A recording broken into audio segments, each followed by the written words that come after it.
Was It a Dream by Guy de Maupassant. I had loved her madly. Why does one love? Why does one love? How queer it is to see only one being in the world, to have only one thought in one's mind, only one desire in the heart, and only one name on the lips. A name which comes up continually, rising like the water in a spring, from the depths of the soul to the lips. A name which one repeats over and over again, which one whispers ceaselessly, everywhere, like a prayer. I am going to tell you our story, for love only has one, which is always the same. I met her and loved her. That is all. And for a whole year I have lived on her tenderness, on her caresses, in her arms, in her dresses, on her words, so completely wrapped up, bound and absorbed in everything which came from her, that I no longer cared whether it was day or night, or whether I was dead or alive on this old earth of ours.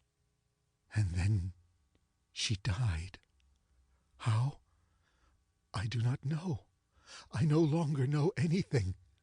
But one evening she came home wet, for it was raining heavily.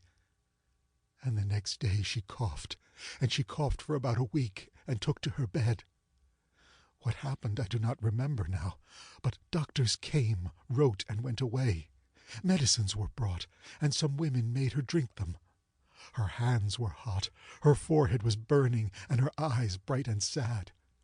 When I spoke to her, she answered me, but I do not remember what we said. I have forgotten everything, everything, everything. She died, and I very well remember her slight, feeble sigh. The nurse said, "Ah," and I understood. I understood. I knew nothing more.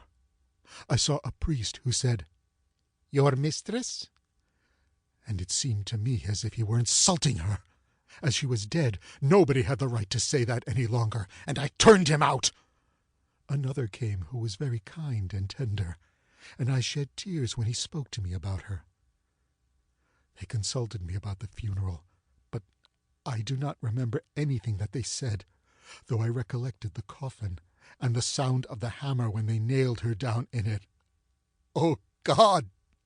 God! She was buried, she, in that hole. Some people came, female friends. I made my escape and ran away. I ran, and then walked through the streets, went home, and the next day started on a journey.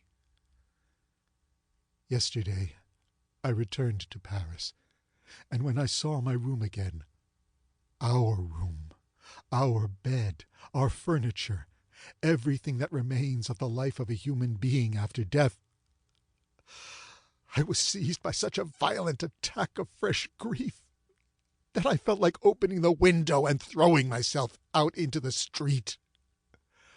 I could not remain any longer among these things, between these walls which had enclosed and sheltered her, which retained 1,000 atoms of her skin, and of her breath in their imperceptible crevices. I took up my hat to make my escape, and just as I reached the door, I passed the large glass in the hall, which she had put there so that she might look at herself every day from head to foot as she went out, to see if her toilette looked well, and was correct and pretty, from her little boots to her bonnet. I stopped short in front of that looking-glass in which she had so often been reflected, so often, that it must have retained her reflection. I was standing there, trembling, with my eyes fixed on the glass, on that flat, profound, empty glass, which had contained her entirely, and had possessed her as much as my passionate looks had. I felt as if I loved that glass. I touched it. It was cold. Oh, the recollection! Sorrowful mirror, burning mirror, horrible mirror, to make men suffer such torments! Happy is the man whose heart forgets everything that it has contained, everything that has passed before it, everything that has looked at itself in it, or has been reflected in its affection, in its love. How I suffer! I went out without knowing it, without wishing it, and towards the cemetery.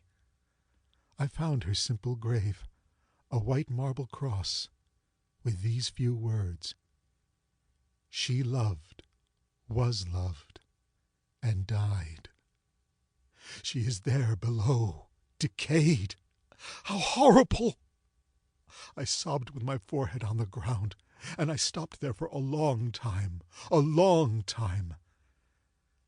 Then I saw that it was getting dark, and a strange, mad wish, the wish of a despairing lover, seized me. I wished to pass the night, the last night, in weeping on her grave.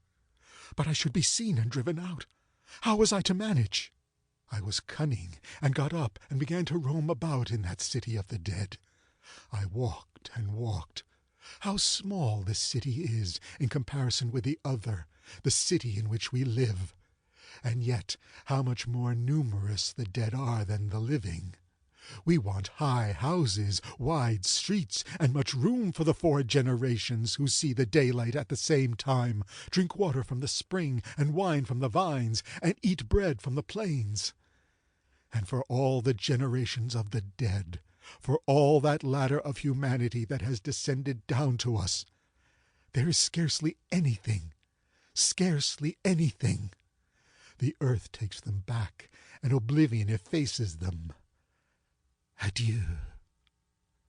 At the end of the cemetery, I suddenly perceived that I was in its oldest part, where those who had been dead a long time are mingling with the soil, where the crosses themselves are decayed, where possibly newcomers will be put tomorrow. It is full of untended roses, of strong and dark cypress trees, a sad and beautiful garden, nourished on human flesh. I was alone. Perfectly alone. So I crouched in a green tree, and hid myself there completely amid the thick and somber branches. I waited, clinging to the stem, like a shipwrecked man does to a plank. When it was quite dark, I left my refuge, and began to walk softly, slowly, inaudibly through that ground full of dead people. I wandered about for a long time, but could not find her tomb again. I went on with extended arms, knocking against the tombs with my hands, my feet, my knees, my chest, even with my head, without being able to find her. I groped about like a blind man finding his way. I felt the stones, the crosses, the iron railings, the metal wreaths, and the wreaths of faded flowers. I read the names with my fingers by passing them over the letters. What a night! What a night! I could not find her again. There was no moon. What a night! I was frightened, horribly frightened in these narrow paths, between 2 rows of graves. Graves, graves, graves, nothing but graves! On my right, on my left, in front of me, around me, everywhere there were graves! I sat down on one of them, for I could not walk any longer. My knees were so weak. I could hear my heart beat. And I heard something else as well. What? A confused, nameless noise. Was the noise in my head, in the impenetrable night, or beneath the mysterious earth, the earth sown with human corpses? I looked all around me, but I cannot say how long I remained there. I was paralyzed with terror, cold with fright, ready to shout out, ready to die. Suddenly, it seemed to me that the slab of marble on which I was sitting was moving. Certainly it was moving, as if it were being raised. With a bound, I sprang onto the neighboring tomb, and I saw, yes, I distinctly saw the stone which I had just quitted rise upright. Then the dead person appeared, a naked skeleton, pushing the stone back with its bent back. I saw it quite clearly, although the night was so dark. On the cross I could read, "Here lies Jacques Olivant, who died at the age of 51. He loved his family, was kind and honorable, and died in the grace of the Lord." The dead man also read what was inscribed on his tombstone. Then he picked up a stone off the path, a little pointed stone, and began to scrape the letters carefully. He slowly effaced them, and with the hollows of his eyes he looked at the places where they had been engraved. Then, with the tip of the bone that had been his forefinger, he wrote in luminous letters, like those lines which boys trace on walls with the tip of a lucifer match, "Here reposes Jacques Olivant, who died at the age of 51. He hastened his father's death by his unkindness, as he wished to inherit his fortune. He tortured his wife, tormented his children, deceived his neighbors, robbed everyone he could, and died wretched."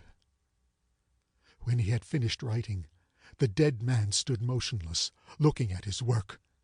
On turning round, I saw that all the graves were open, that all the dead bodies had emerged from them, and that all had effaced the lies inscribed on the gravestones by their relations, substituting the truth instead.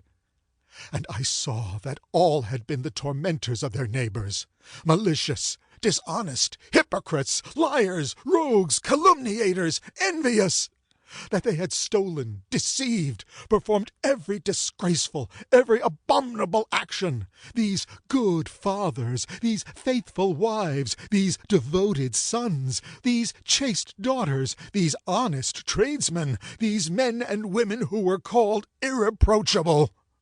They were all writing at the same time, on the threshold of their eternal abode, the truth, the terrible and holy truth of which everybody was ignorant, or pretended to be ignorant, while they were alive.